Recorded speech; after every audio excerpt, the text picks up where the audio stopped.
And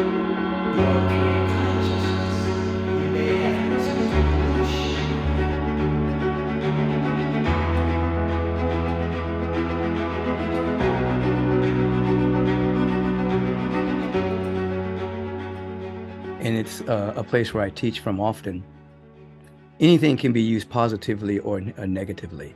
You can use electricity to create a light, or you can use electricity to create damage. So it's neutral. So there are many people who become addicted to the law of attraction for ego desires. They have what I call immature wanting. They want things that society tells them should have, particularly in the Western world, where we see a lot of commercialization and materialization, and they can use the law to get these things and still not be happy. Now, the real law of attraction means that I'm using the law to become a better version of myself. It's really, I am coming into a feeling that my needs are met. I'm coming into a feeling that I'm connected to a presence of love and beauty and intelligence. That feeling becomes so real that it changes my thoughts, my speech, and my actions. So what I bring into manifestation comes with a greater version of myself. So many people are trying to use the law to get something while they stay the same. But the real law of attraction is the law of radiation. I'm feeling something within myself. I'm radiating it, and I keep growing into better versions of myself. So it's about me growing and becoming more conscious of the genius and the beauty that's within, rather than I'm going to stay little and get what I think I want from this sense of littleness.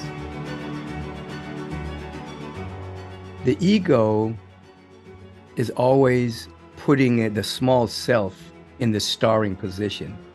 It's always about me, I. Your higher self includes everyone. It's whatever it is that you desire is for the highest and best interest of everyone.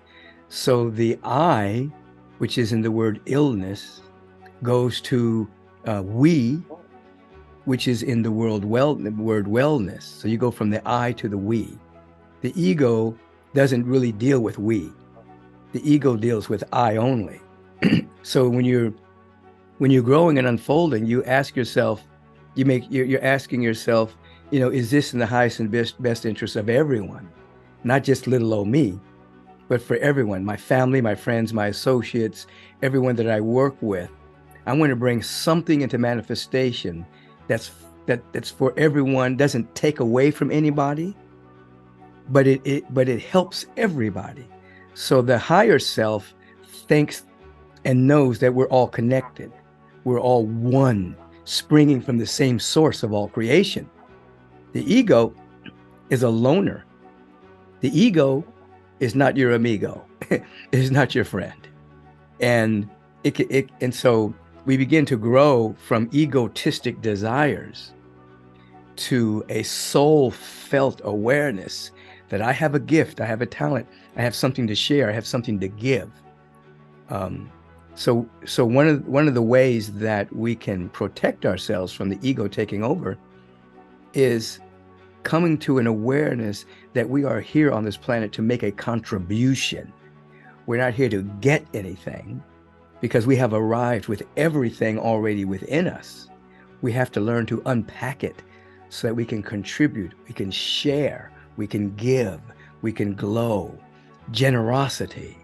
So the ego is trying to get, whereas the soul is trying to give.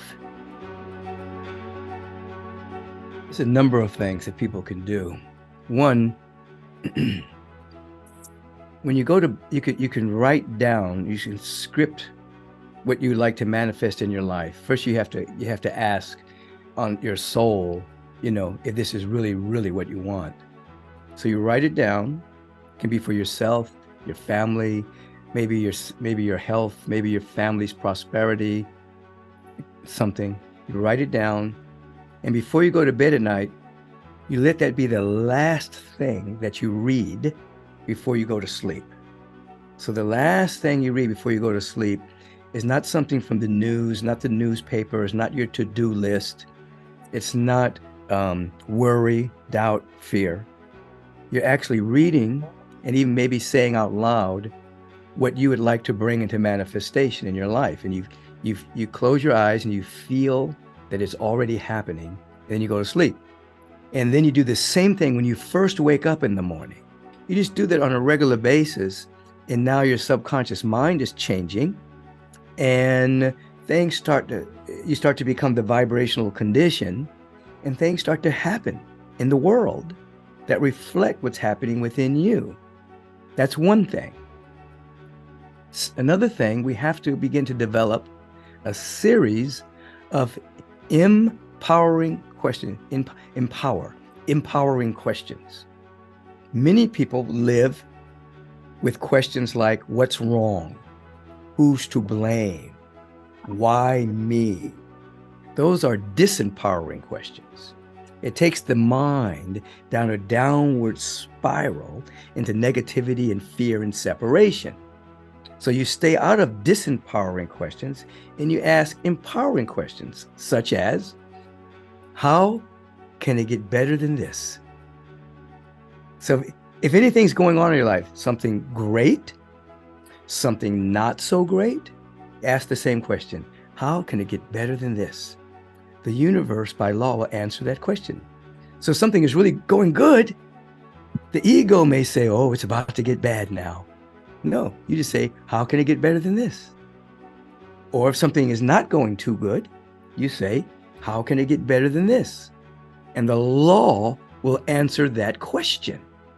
So you have to have a series of empowering questions. How can it get better than this?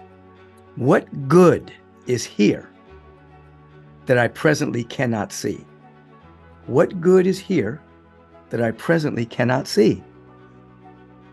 Your filters will start to be cleansed, and you'll start to see opportunity and possibilities where before you saw blockages. These are empowering questions. Third, find something every single day to be grateful for. Just cultivate the consciousness of gratitude. And then the universe, by law, will give you things to be grateful for. 4, share miracle stories. Most people share their complaints, what's bothering them. They vent on a regular basis. Nothing wrong with that, to get it out. But how many times do people actually share miracle stories? Something good really happened today. A coincidence. Something turned out better than you thought it was going to be. You don't have to share with everybody, but you have a couple of people that you could actually share your miracle stories to. And what's happening? You're creating the vibrational condition for the miraculous, not magic. A miracle is something that's already happening, but you just can't see it. So you created the condition to see the miraculous. Why? Because you're looking for it. What you look for, you help create. So those are 4 ways that we can begin to create the condition for emergence of more good in our life. Yeah. I shaved my head a few years ago. I was in Northern Africa, otherwise known as Egypt, or as it's called, Kemet. And we began in the king's chamber and did a visioning and a meditation, and it was very profound. And throughout the entire trip, I was having these profound insights and awarenesses, and it culminated with an awareness that I was beginning again, that I was like having a rebirth, so to speak. And so I decided, because of this beginning again and this rebirth I was having, that I was going to cut off my hair in the king's chamber, the pyramid. But it was too dark in there to do it. So I did it as soon as I came back to the United States. As soon as the day I arrived back in the United States, I went to my friend, who happens to be a barber, having shaved off my hair to represent the new birth. And I never grew it back. I just shave it every day or every other day. And it's just been now a part of who I am now. It was really interesting, Because when I walked into my center, Agape International Spiritual Center, for the first time since coming back from Northern Africa, everyone stood up and started applauding. And I was so shocked that they were applauding because I cut off my hair. But they just started applauding and screaming, and it was a very beautiful, playful, beautiful day. And then what are you doing? You're magnifying God. You're not going against God. You're magnifying God. You're magnifying love. You're magnifying peace. The only blasphemy is if you limit God by saying God is somewhere else other than where you are. God is everywhere. So oftentimes people that are in a box forget that this presence is omnipresent everywhere.